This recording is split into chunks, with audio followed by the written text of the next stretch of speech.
ਆਪਣੇ ਸ਼ਹਿਰ Narowal sherwani service station ਦਾ ਇਫਤਤਾਹ ਕੀਤਾ ਭਾਈ ਨਵੀਦ ਖਾਨ ਸ਼ੇਰਵਾਨੀ। ਇਹ ਸਰਵਿਸ ਸਟੇਸ਼ਨ ਬਣਾਇਆ ਮੇਰੇ ਵੱਡੇ ਭਾਈ ਨੇ। ਤਸਵੀਰਾਂ ਹਰ ਪਾਸੇ ਮੇਰੀਆਂ ਲਾ ਛੜੀਆਂ ਨੇ। ਮੈਂ ਇਹਨਾਂ ਨੂੰ ਕਿਹਾ ਸੀ ਆਪਣੀ ਫੋਟੋ ਹੀ ਲਾਇਓ, ਤੇ ਸਰਵਿਸ ਸਟੇਸ਼ਨ ਆਪਣਾ ਬਣਾਇਆ ਤੇ ਉਹ ਕਹਿੰਦੇ ਨੇ ਨਹੀਂ ਬਲਾਲ ਸਾਹਿਬ ਇਹ ਤੁਹਾਡਾ ਆਪਣਾ ਹੈ, ਮੇਰਾ ਨਹੀਂ। ਜੇ ਇਹਨਾਂ ਨੇ ਕਿਹਾ ਨਾ ਇਹ ਤੁਹਾਡਾ ਆਪਣਾ ਹੈ ਤੇ ਫਿਰ ਮੈਂ ਵੀ ਨਵੀਦ ਖਾਨ ਨੂੰ ਕਹਿਣਾ ਕਿ ਤੂੰ ਵੀ ਮੇਰਾ ਆਪਣਾ ਹੈ।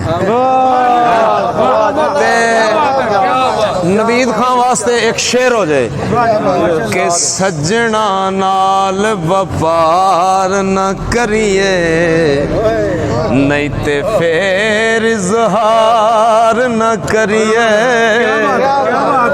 सज्जन लख गुनाही होवे ओदे ऐब शुमार न करिए।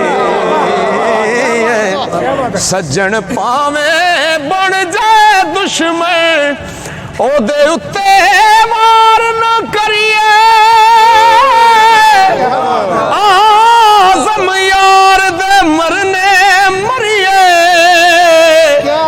नहीं ते पहले ही प्यार न करिए,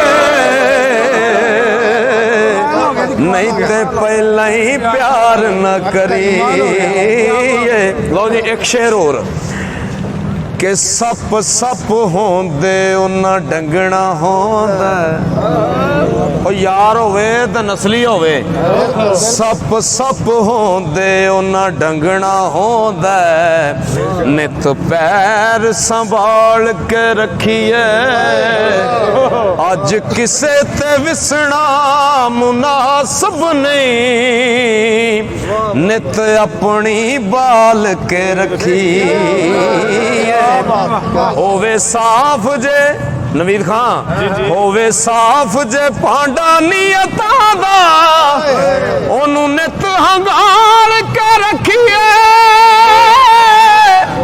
बद नस्ले यार तो बेहतर है कुत्ता नस्ल दा पाल के रखिए।